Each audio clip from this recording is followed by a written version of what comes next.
they did the concert, like, and then, near the end of the concert, like the last half of the concert, each one of them doing their own, they're all in their own band.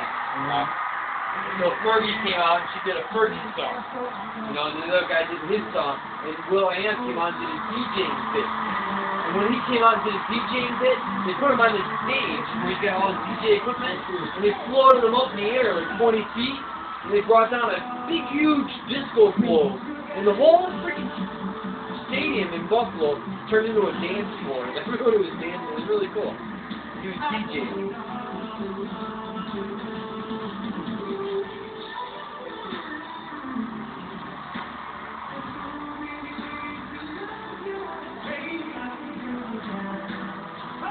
See, that's what they're doing here.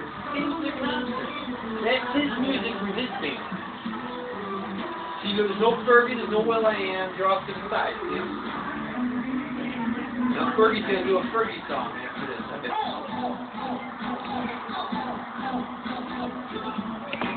What they do, how they have the concert set up, same way. It's like a one version.